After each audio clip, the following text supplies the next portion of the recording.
Hoosier Surveyor Podcast, brought to you by the Indiana Society of Professional Land Surveyors.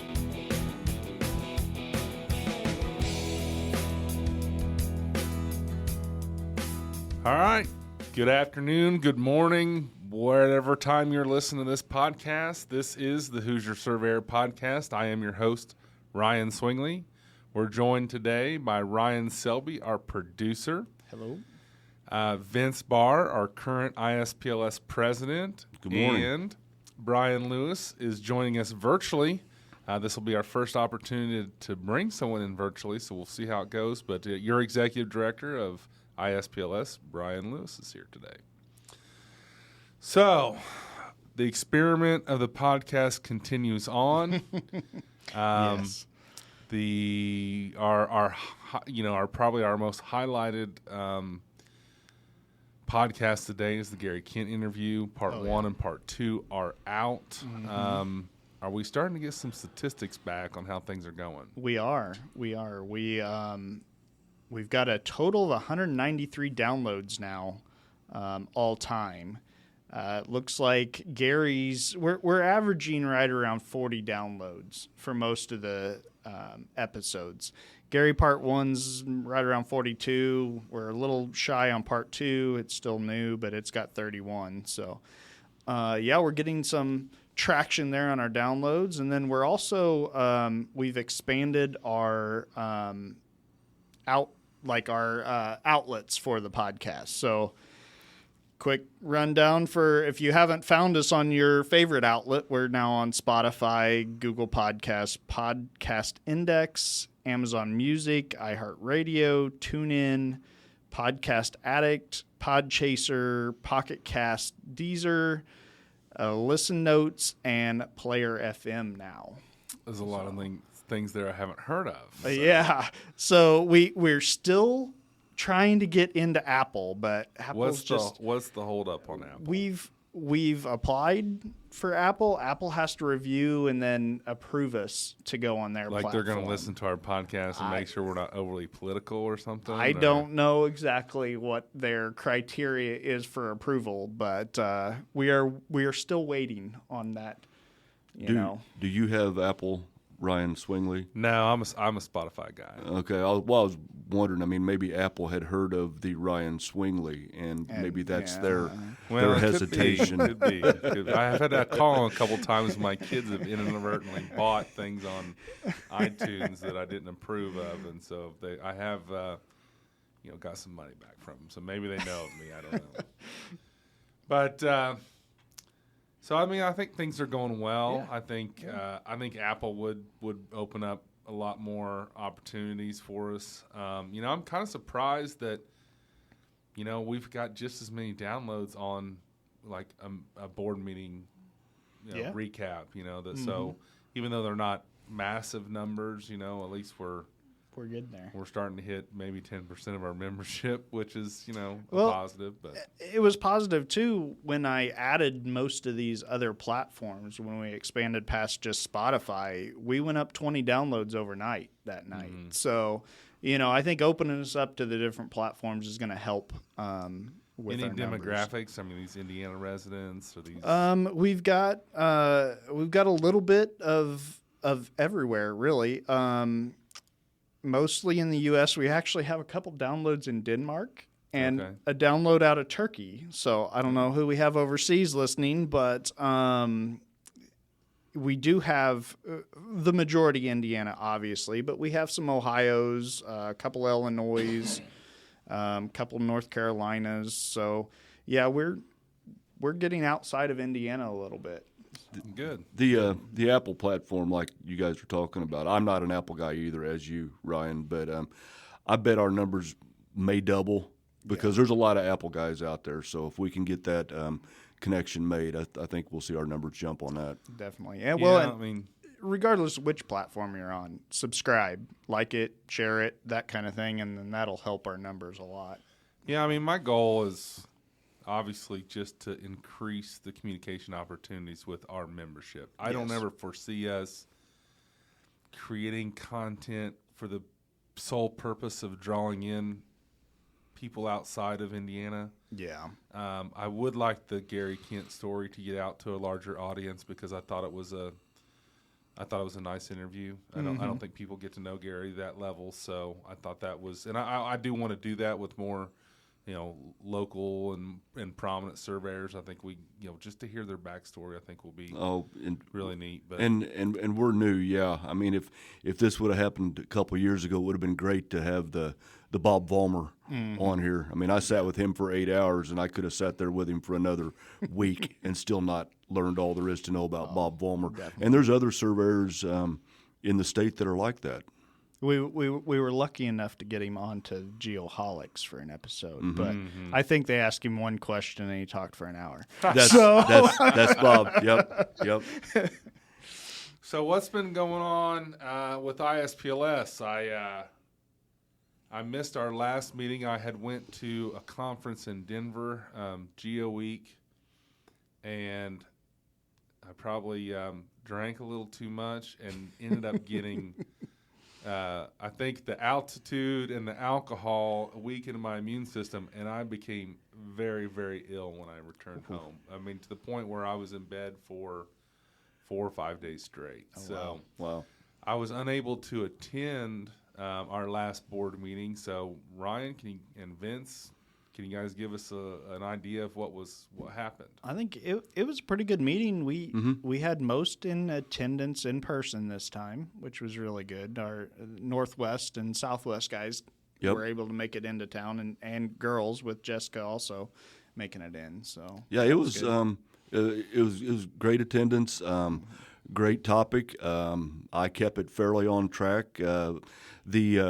The committee reports were obviously that expanded out 15, 20 minutes longer, but we know how to adjust for that now. Had good conversation about university cooperation, a lot of good workforce development. So, no, it was a productive meeting, and we got out of there 15 minutes long, but that was because I thought I was waiting for lunch, and so I just let everybody kept talking, and so no biggie. But no, it was for my first meeting, I was very pleased and pleased with the input and the content. Can you expand on the university collaboration? What was discussed there? The whole idea was, as you guys know, we met at the convention. We had the representatives from 5 different universities. Is that right, Ryan? Yeah, Vincennes University, Cincinnati State, Parkland College, Purdue University. Was there a 5th?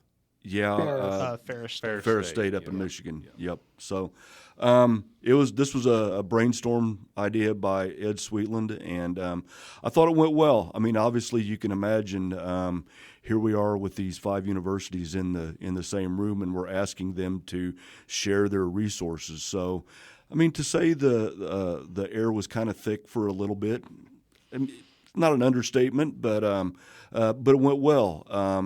Everybody offered input. We did find out that I think Carol over in Cincinnati State is sending some of her students where, Ryan, out west somewhere. Yeah, like Great Basin or one of those. Something like that. And come to find out, one of the schools within our 5 groups there offer the same program. So now Carol can send them to them, and hopefully they can reflect the favor sometime, and that's the goal, is to not to take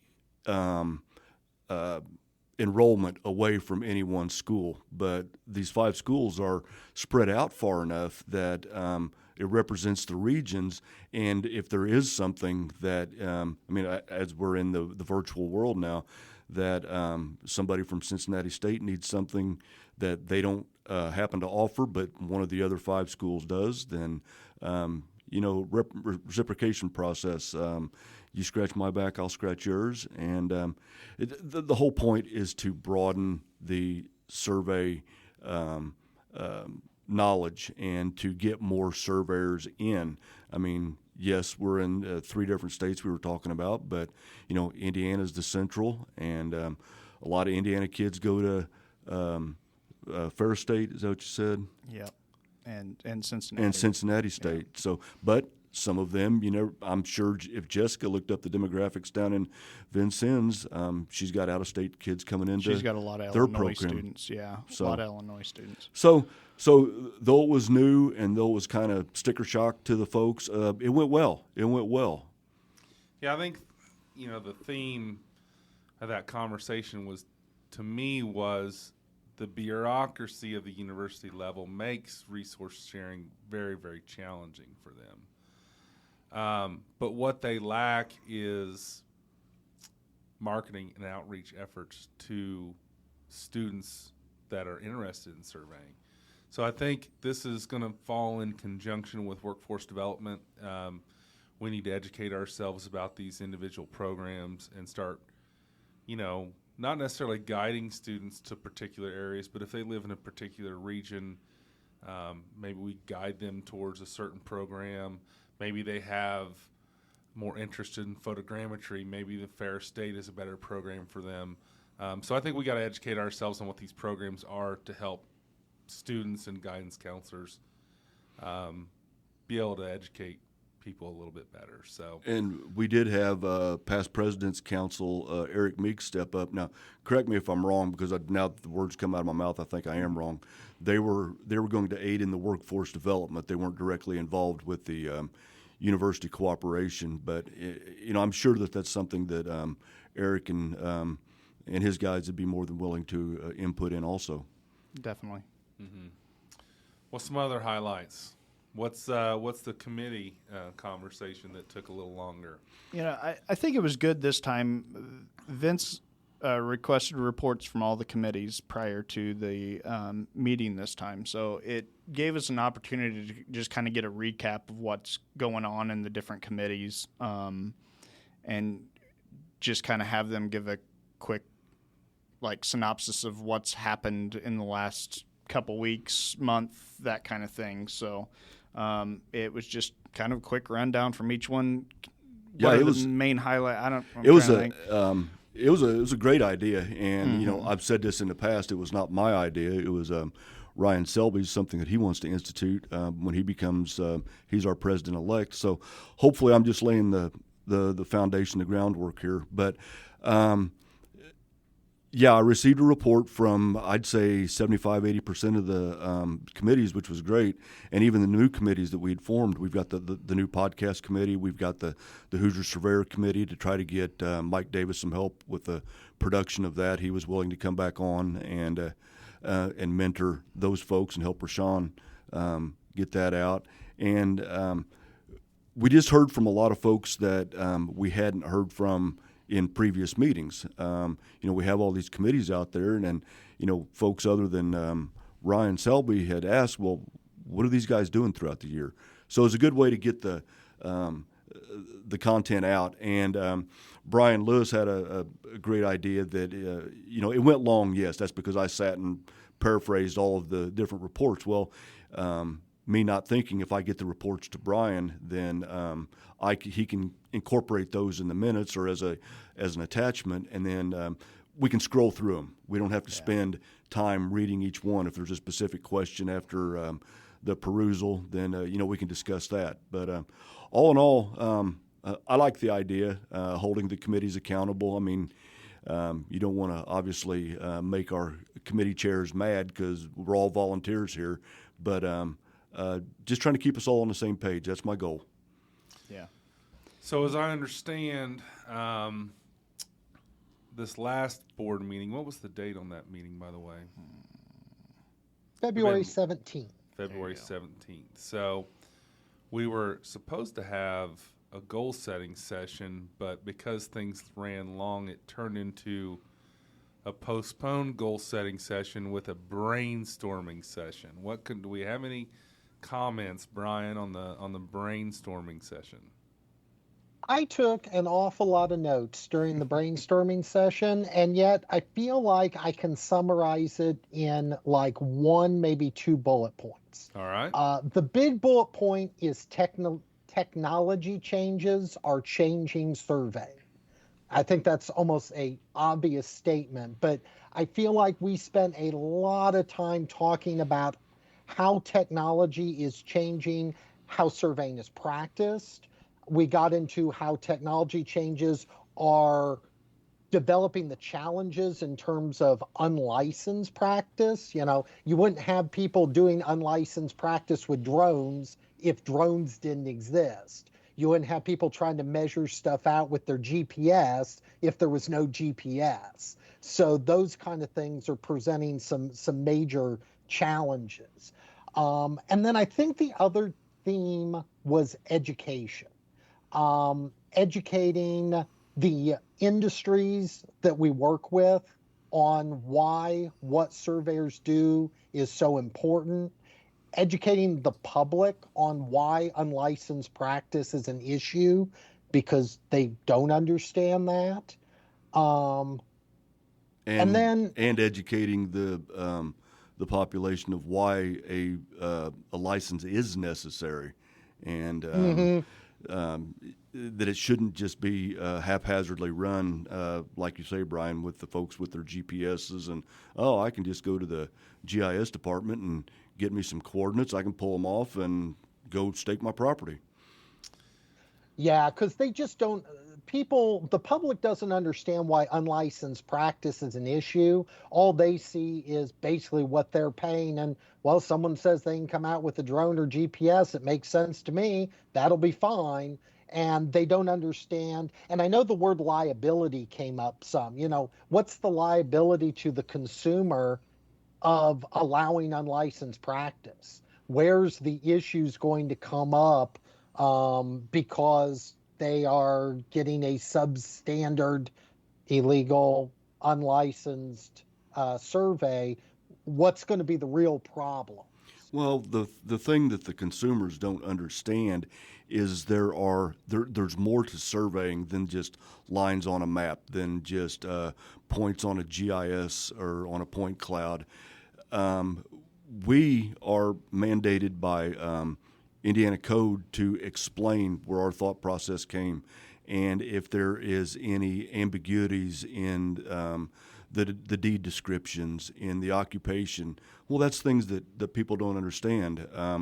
Very seldom are you going to find two properties that butt up to one another perfectly. Well, the GIS people don't know how to fix that. They just, oh, okay, well, this looks good. I'm not putting the GIS folks down. They do a great job, and they supply a wonderful product. But the thought process that we are trained as professional surveyors is not put into there. Now, it's not our job to define property lines. Only a judge can do that. But we can give our best recommendation that, okay, these lines are ambiguous, they overlap or they gap, or the deed doesn't close. Well, we're stating as professionals that this is our best belief of what it should be, and that's the thing that the consumers aren't remembering. They're not thinking about that. Well, let's take this back about 12 years, because I think the topics that you're discussing, I think, are always going to fall under the purview of a licensed surveyor. It's the items like topographic survey, construction staking, that are really in jeopardy or really have been threatened. Going back about 12 years ago, when UAV started to become a little more prevalent, and you could see the technology was advancing to, black box, push button style, get a solution and there you go, kind of mentality, is when I think it started raising the eyebrows of our society. And so around that time, we formed, I think, an ad hoc committee to address what surveying is in the state of Indiana. And at the time, I think surveying was pretty much limited to boundary and route surveying. There may have been a couple items that mentioned construction, but for the most part, that was the basis of it. And our goal was to set out a couple things. Number one was to implement NCAAS model law, or at least a slightly modified version of that. And also address the idea of certified photogrammetrists in the state of Indiana. Prior to that time, CPs, certified photogrammetrists, were providing topographic information in the state, and there was really no provision in the law for them to do that. My goal at the time on the ad hoc committee was to implement a second tier of licensure in the state of Indiana, similar to like what Florida has, where you've got the PSM, the Professional Surveyor and Mapper, to create a state license for photogrammetrists. The idea was, obviously they protect the public. There's issues of topographic surveys being wrong. If you change the grade of a creek that has impacts downstream that can cause damage to other people's property, there's obviously issues there. At the time, our political environment was not in the right frame of mind to add additional licensure. If you remember at the time, we were getting a lot of pressure from deregulation. So we elected to put in a provision that stated that a certified photogrammetrist could do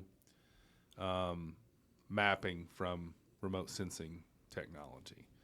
If you go in and read our laws, they're pretty well written. That anything from a plane, remote sensing, if you're measuring fixed works on the earth, you're providing a contour on the earth, an elevation on the earth, the shape of the earth. That's surveying in the state of Indiana.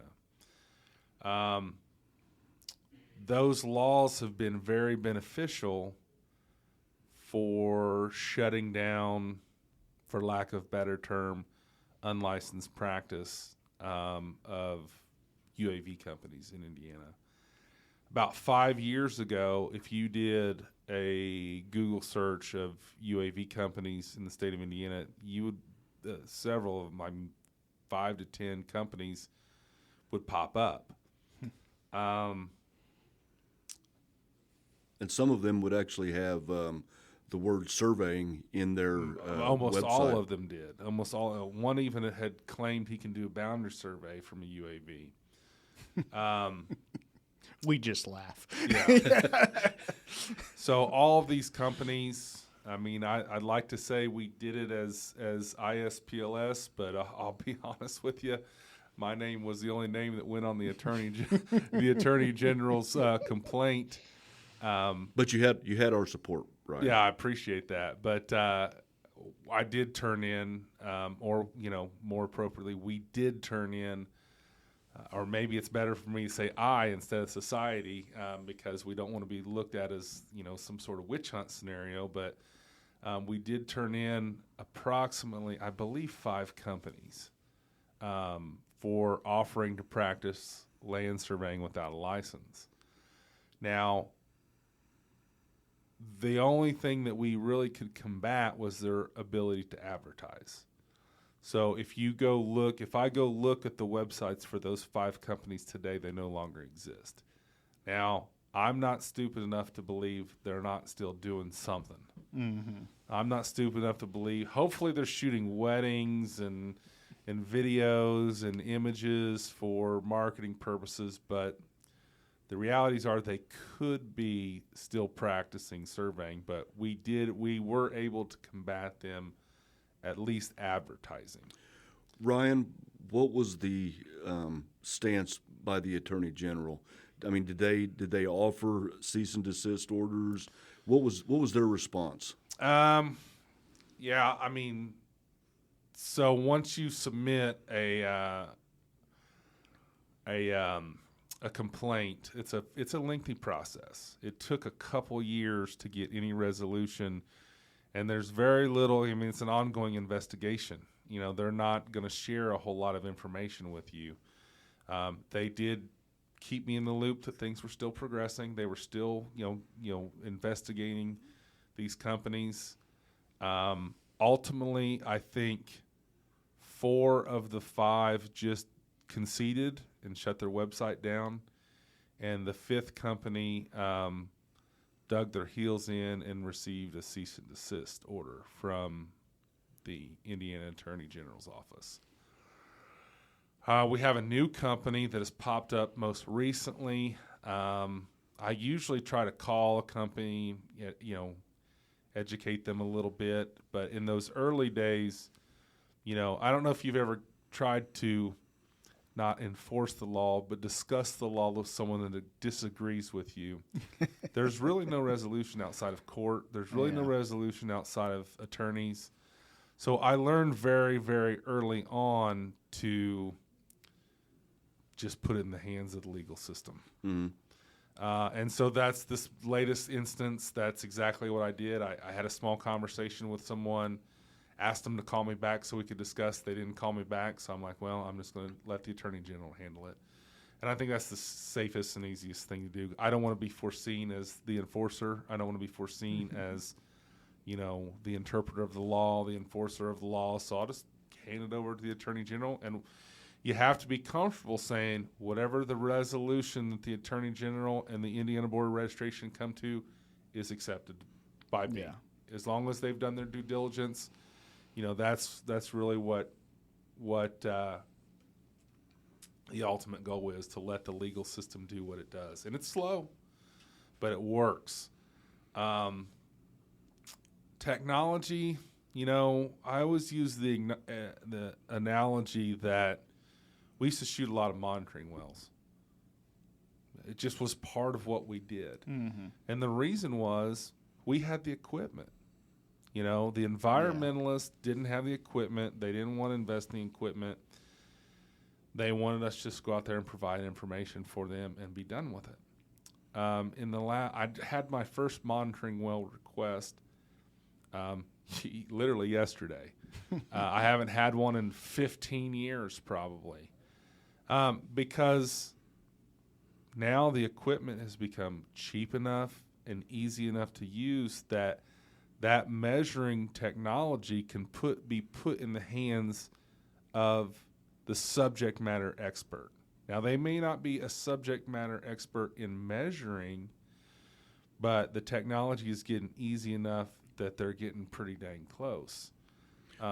We have some small contracts where we still shoot the monitoring wells, where we also shoot wetlands. A lot of the environmental scientists, they, like you're saying, they don't have the equipment, but they can define it on the ground, and we can put it on paper for them. Yeah, well, what I'm seeing more and more is those more progressive companies are buying the technology. Yes. So what you're going to see over time is surveying is going to continue to be whittled down to our core. And I think right now our core is boundary surveying, route surveying, and topographic surveying. Construction staking, to a certain extent, control is certainly within our wheelhouse, but some of the general day-to-day staking is it's fading. Now, if you go ask construction professionals, which I am not, they'll tell you that the construction industry is still alive and well for surveyors. But over time, we're going to continue to see our purview whittled down to its core, and we need to protect our core in the interest of protecting the public. So that's the way I see technology is always going to continue to be a threat. That we've kind of got off on a side topic here, but it's one I'm passionate about. Good, it's a good topic. Ryan, interrupting you, I apologize, but I drive I-69 / State Road 37 every day from Waverly all the way up to the south side, 465, and I see a lot of. Obviously, you see the machine-operated GPS. They got the receivers on their blades, on their buckets, and such. And I see a lot of the construction companies with a GPS in their hand, but I still see the surveying company pickup trucks and such on site. So we know that like you mentioned, the control. We know the surveyors are still involved in the control, and what liability the construction company wants to take on as far as setting their own pipes and doing their own grading, that's on them. But yeah, the initial control I would hope would always fall under the realm of a license. Well, at the moment, I think the surveyor is the best suited for looking at the error analysis and the accuracy and precision points of that data. That's where we kind of are a little more specialized than some of these other companies. So, that's one spot that we're currently holding, not saying we're going to continue to, but. Well, let's look at some trends in the UAV market right now. Many companies, their MO is you fly and we process. Mm-hmm. So you fly the data, you upload this to a cloud, they process the data, they do the mapping, oftentimes in India, and we send it back to you, and there's your survey. Is that professional service? I don't think it is. I really don't think it is. And I think what we're doing is we're facilitating the deregulation of topographic survey by doing that. Yeah. And I think it's a very scary topic. Let's look at the things that surveyors used to do that are no longer done by surveyors. Accident reconstruction. You're right. Police have their own UAVs, GPS, scanners. Mm-hmm. What's some other things? Mining. We don't have surveyors. And again, I'm not educated completely in the mining industry. But I know surveyors today have less impact on the mining industry that they did 20 years ago, right? These companies are invested in their own UAV. What's some other industries? I mean, you talked about the construction. I mean, you're getting a lot more construction companies doing their own layout and that kind of thing. So, I mean, that's one for sure. The building layout used to be a big thing for us. The steel guys and the brick and block guys, they'll build it, but they wanted back in the day, and to this day still to some extent, they want the initial layout laid out on the ground by a surveyor with tack and hub within a tolerance, 100th or two. And once they have the control, going back to control, then they can build the building. But still, I keep reflecting back on the control part of it. That's something that I feel that a surveyor will always need to be involved. Like you say, Ryan, the error analysis, that's a lot of things and they're becoming more educated. These construction guys are becoming more educated, but and maybe even more educated than the surveyors today. You look at surveyors today, and our reliance on technology has become scary, to the point where, my experience with GPS-based elevations has been not a love affair. It's not been what I consider to be design grade information.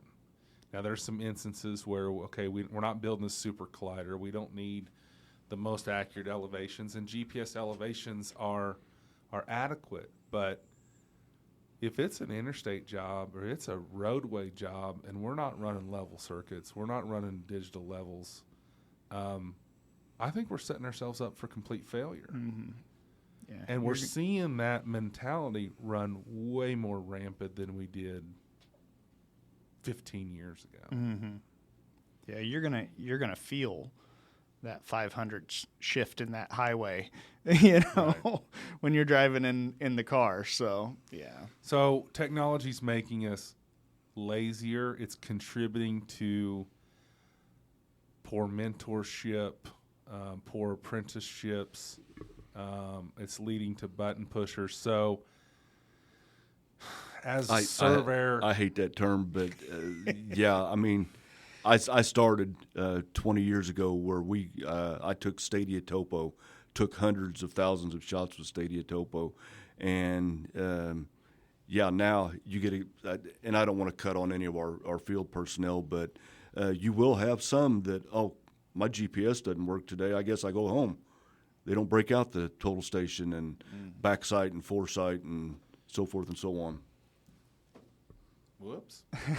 Knocking down some foam here. off the wall. I spent a couple years working for a dealer, and I'm not going to name any names, but oftentimes I would walk into offices and try to talk to the licensed surveyor about what their practices are, what are they doing with technology, and they're like, I don't know, those guys handle it, referring to the field guys. And then I go talk to the field guys, tell me about some of your procedures and your processes. I don't know, he handles it. So they would point back to the LS. So, we've got, if technology is going to be our partner, we've got to master technology. Yeah. We can't accept, a salesman's word for it. We have to investigate. We have to test. We have to prove everything that we do. And that's what separates us from non-professionals. Right. And I think, bringing us back to the board meeting, but I think that's what we're bringing up and what we need to brainstorm on so that we can see if that is that now our biggest topic, for our profession or our society, and that's what we got to figure out, It's a tough one for society to combat, without a doubt. Is. Well, we as the licenses, Ryan, the license you used to talk to when you were the sales rep, he'd say, well, go talk to the field guys. Okay, that's great. It's fine for the field guys to understand that, satellites aren't aligning, this isn't right, blah, blah, blah. But it's still going to have to be the license's responsibility to know to double shoot your important corners, your section corners with your GPS different times a day. Whether or not to run a level loop because you have to have absolute closure. The license still has to make those decisions where the field guys, some do, the ones that have been in the field long enough, but some don't. But it sounds like what we hear about this is what our society's responsibility maybe ought to be as we move into goal setting is educating our technicians and our professionals on how to adequately use technology. Yeah. That's what we do best. Mm-hmm. We educate, we advocate, and we help legislate. Hey, that's a pretty good motto there. Well, and on that, we do have the committee set up now for the convention committee. We set that in place. Brian, you got the list of the convention committee? Who all's on that? Well, what I'm it pretty amounts close, to, but right? I'm afraid if I try to rattle it off, I'm gonna miss somebody. The big key, the big key is we now have a convention oversight committee, which is made up of a chair, Ryan Swingley, and 2 representatives from each of the chapters hosting the next 3 conventions. So CIC next year, Southwest the year following, and Hoosier Hills the year after that. And so by looking at convention 3 years at a time and kind of having those folks involved for a longer period, I think will let us adapt and morph our conventions so it will be a better experience for everybody, as opposed to we're pretty much doing the same thing every year. So we can start planning 3 years out Right. to make sure that we can get that Yep. that education in there the way that we want to see it. Right. And change. And we're putting the task of getting the presenters to not all extent, but some extents back into the surveyors, the guys that know the presenters. I mean, Ryan, we haven't seen Dennis Mullen for a couple of years, but he's I believe he's a member of your organization, is he not? Or has been? What's that? What organization? Which one? Yeah, where you were. Yeah, exactly. No, that's Jeff Lucas. Lucas. Okay, there. So Jeff Lucas. I was supposed to Mullen. go to I'm licensed in Colorado. I was supposed to go to the Colorado Surveyors Convention the week after Geo Week. Oh. And Dennis Mullen was going to be there, and I was going to ask him, because I think he ran into some health issues maybe and stopped traveling as much. So I was going to talk to him, but then I got sick and I couldn't go. So, but Dennis Mullen, I mean, yeah, I really like him. He's a good speaker. I thought the group that we did have a UAV session, I thought they did a really good job. It was a little bit sales pitchy, but I thought overall they hit all the right topics at the conference. I thought the guy was well spoken and did a really, really good job. Well, in true fashion, we got on a soapbox and we ran a little long here. Anything in closing? Any other comments, discussions? What's on the horizon? Not necessarily that, but Ryan, if you'll help me out about this a little bit, talking about the unlicensed surveyors and so forth and so on. Jacob Hoffman at our meeting brought to the table what the board has been discussing and how it reads on who can do the field work. You have to be in direct employ of a surveyor.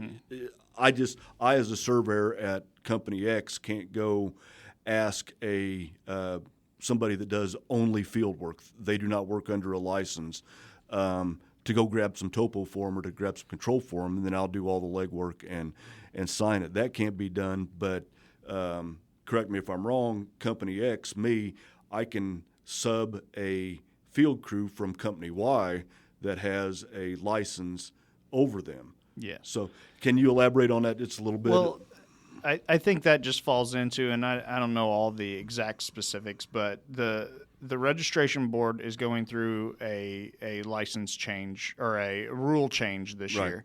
So so there's a bunch of different things that are falling in there, that being one of them, dealing with how subs are defined, and then also the decoupling with the licensure. So their goal, from what I understand, is that they're going to try to break the education, the work experience, and the exams apart to where you don't have to complete them in any certain order as long as you complete all three of them prior to licensing. So I think Jacob reported March 31st is their next meeting, I believe that's is right. what he was saying. So look it up if you're really interested in the registration board and the rule changes that are coming up. Those meetings are public. You can get on to attend those if you want to hear what those changes are. But I think this next meeting, he was saying, is when they're really going to outline what's happening with those rule changes or where they're at the moment with them. So. Anything else? Anything on the horizon, Brian? Worth noting. National Surveyors Week. Ooh, National Surveyors good Week. one. Yeah. So every year, Mr. Don West is courteous enough to secure our proclamation from the governor. That has already been underway. So we will again get a proclamation of National Surveyors Week in Indiana, as well as federally, I assume, but that would be NSPS's purview to get a hold of Mr. Biden. What other plans do we have? I mean, we'll have our virtual conference going this month. We'll have a virtual conference going this month. Look in your emails for National Surveyor Week. We obviously want to do a ton on social media. So if you or your company are making posts, we'll give you hashtags and stuff so you can let us know and we can retweet, reshare, all that kind of stuff to get the word out as much as we can. Considering that today is March 1st, that means this episode is going to have to go out quickly. Yes. Well, my goal is to get it out within a week, so we'll have it out here very soon. All right. So, yes. And then our next board meeting is April 21st. Okay. So, And Brian's due to get talked about a little bit, the Hoosier Surveyor out within the next week or so. So, guys, read your Hoosier Surveyor. A lot of good information. All right. Well, everyone knows that they're completely free to attend any of our board of directors meetings. It's probably just best to let Brian Lewis know, just so we can make sure we have the appropriate accommodations as far as seats. We'd love to see a boardroom flooded with observers. That would be outstanding. That, and we have the Teams option. So virtual you can option if you want to So listen if you in. want to listen in virtually, that would that would be. If you have a topic, we ask that you contact either myself or Brian Lewis, a week or two before the meeting. If it's something relevant that needs to be discussed, we'll discuss it. So please be a part. I will warn you that I do drop substantially more F-bombs in a board meeting than I do the podcast. Yeah, I think we had a fairly. It might have been the first board meeting I'd been to that there were no F-bombs. Yeah, I was going to say there was actually zero. So I was sick. Hey, I am who I am, So, all right. Well, if that's it. This is Vince Barr, Brian Lewis, Ryan Selby, and Ryan Swingley saying, may your backsights be long and your foresights unobstructed. Thanks for listening to the Hoosier Surveyor Podcast. Take care, guys. Thank you for listening to the Hoosier Surveyor Podcast, brought to you by the Indiana Society of Professional Land Surveyors. For more information about the society, please visit ispls.org, or if you are new to the profession, you can find helpful resources at futureindianasurveyor.com.